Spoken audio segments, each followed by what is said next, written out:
استنشاق النعمة.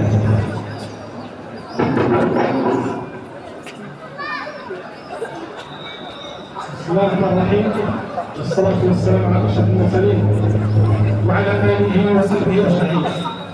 بداية نحمد الله جل جلاله وعم نواله أن سبب الأسباب وقدر الأقدار وجمعنا في هذه المحطة النضالية وفي هذا الشكل التعبيري الراقي الذي لولا نشأته وقدرته وتيسيره ما تيسر هذا الاجتماع وهذا اللقاء المبارك.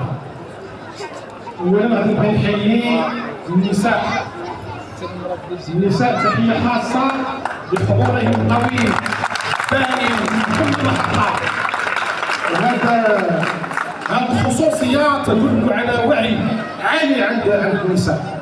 تحيه للابناء والابن والزوجه والاخت لهذه التضحيه وهذا الوعي اللي عنده دلالات كبيره جدا.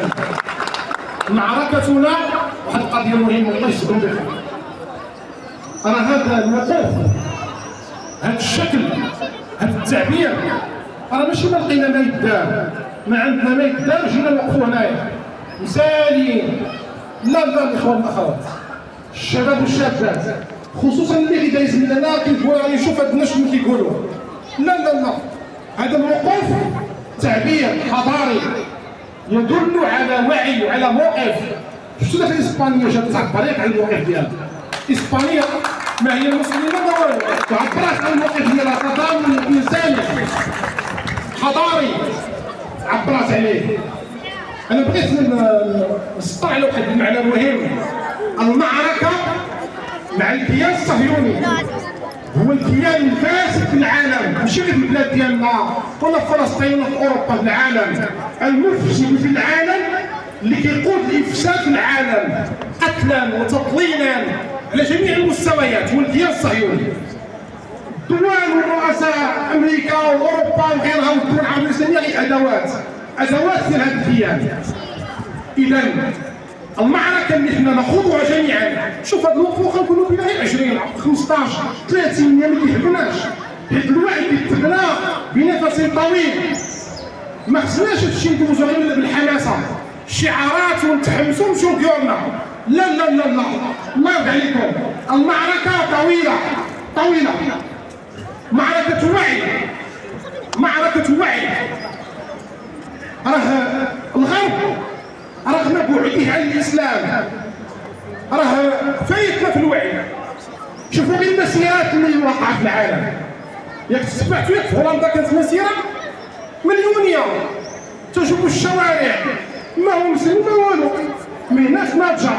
وحنايا مع كامل الاسف في هذا البلد المبارك واخا كنحييو السلطه على حضورها وتامينها للوقفه، ولكن كاين واحد التضييع، كاين واحد الخشونه في التعامل، كاين واحد الاسلوب غير مقبول في هذا البلد، غير مقبول. تمنع المسيرات ويضيقوا على الفعل الحضاري الواعي اللي هو في صالح البلاد ديالنا، غير مقبول. هذا التضييق هذا الحصار ديال هذا الموقف بهذا الشكل غير مقبول.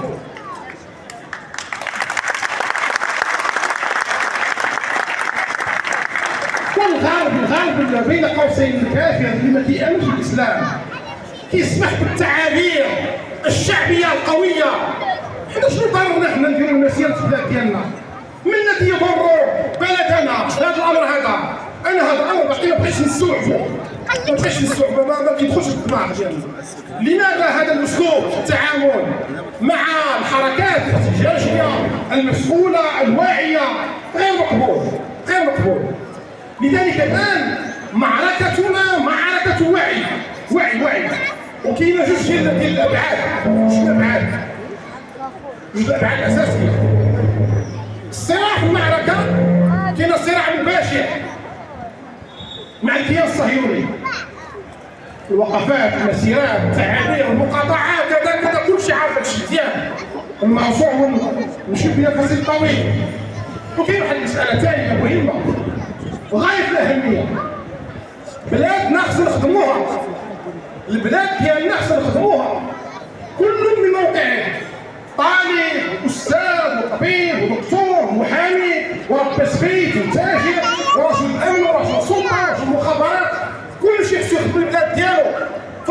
الاعتبار بامانه يكونوا مواطنين، ما يغش ما يسرقش. راه كنخدموا القضيه الفلسطينيه بهذه المعاني، جايب شعارات هذا التاجر وكيبيع في كل المواضيع، اداري وموظف وخدام وتاجر كاع في القطاعات. خصنا نخدموا البلاد ديالنا، خصنا نحميو البلاد ديالنا من الفساد والافساد بكل اصنافه، سياسيه واداريه واخلاقيه. واش واضح بزاف ولا ما واضحش؟ راه البلاد ديالنا والطلب ديالنا الدولة طبعت لها إكراهاتها، لكن الشعب لا يطبع ولا يطبع، له اختياراته. الشعب له اختيار المقاطعة ويحاول التطبيع كيفما كان. الدولة ديالنا جلالة الملك فوق راس توعينا، ونطالبه وهو يترأس لجنة القدس أن يرفض التطبيع وأن مكتب الاتصال باقي مفتوح، باقي مفتوح مكتب الاتصال خصو يتسد. إذا الدولة دير الاختيارات ديالها، ولكن الشعوب خصها تعبر، والدولة تحتاج إلى اختيارات شعوبها. الدولة ديالنا تحتاج إلى وعي الشعب وإلى نضج الشعوب وإلى مواقفها. دولة محتاجة انه يكون عنده شعب ناضج ومسؤول وواعي وفاهم، وماشي عاطفي، ماشي عاطفي كيخدم بلاده. جلالة الملك غادي يحتاج لهذا الشعب الناضج وهاد المسؤولين وهاد الناس واعيه وكتخدم مصلحه البلاد ديالها. هذا امر في قمه الحساسيه وقمه الدقه والثقل عند وسط البلاد ديالنا. راه الصهاينه ما غنغلبوهمش بالكلام، غنغلبوهم بالعمل بالعلم في الجامعات ديالنا في القطاعات والاقتصاد والاعلام والاجهزه ديالنا والادارات. خصها تكون واحد النهضه حقيقيه نربي وليداتنا ونعلم وليداتنا نديروا النظام العام في البلاد ديالنا باجتهاد من اجل خدمه البلد. بها غادي نخدموا غادي نغلبوا هذا الكيان، به غادي نتحداو هذا التحدي الكبير. الآن شوفوا الإخوان، الأمور ستزداد صعوبة. الآن المحك والصراع في مراحل متقدمة، وغيزداد يعني بغينا نقولوا الوطأة والشدة ومواطن التدافع والصراع على جميع المستويات.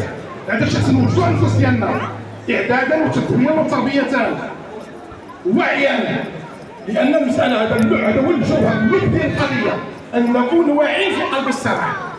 ردوا البال، الصراع كيتحسب مش بالكثرة، ما كيتحسبش بالكثرة، كيتحسب بالنخبة، النخبة المؤثرة، النخبة الناضجة، النخبة الواعية هي اللي كتحسب بها الصراع.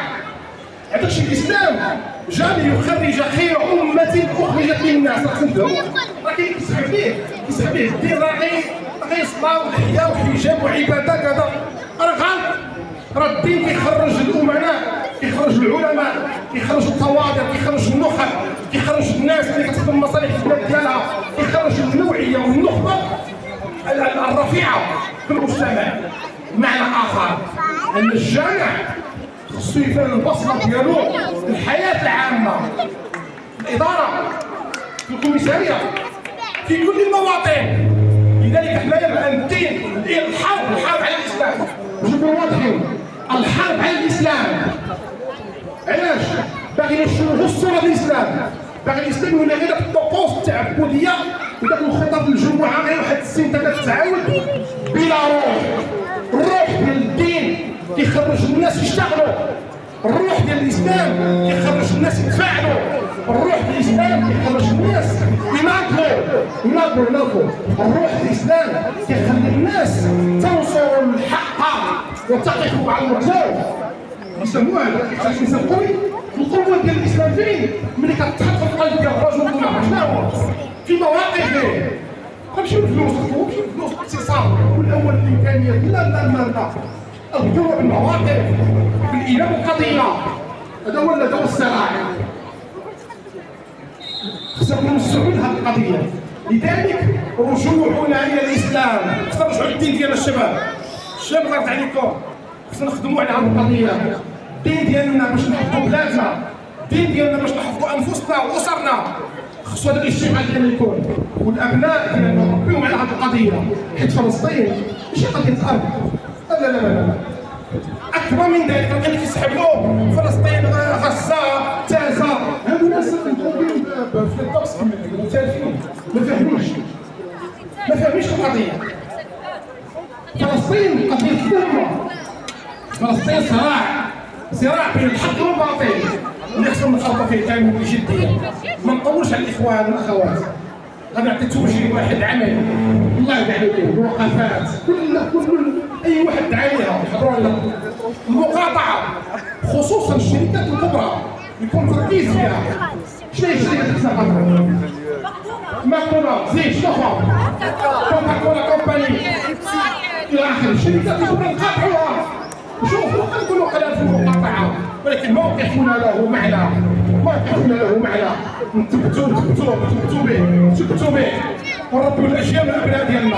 وهذه الاشكال النضاليه نحترموها وندعيو الناس لها، لان الوعي كما قلنا يبنى على النفس الطويل والسنوات الطويله. تبارك الله عليكم ونحييكم كاملين، خصوصا النساء والشباب التحفيل الرائعه. السلام عليكم ورحمه الله تعالى وبركاته.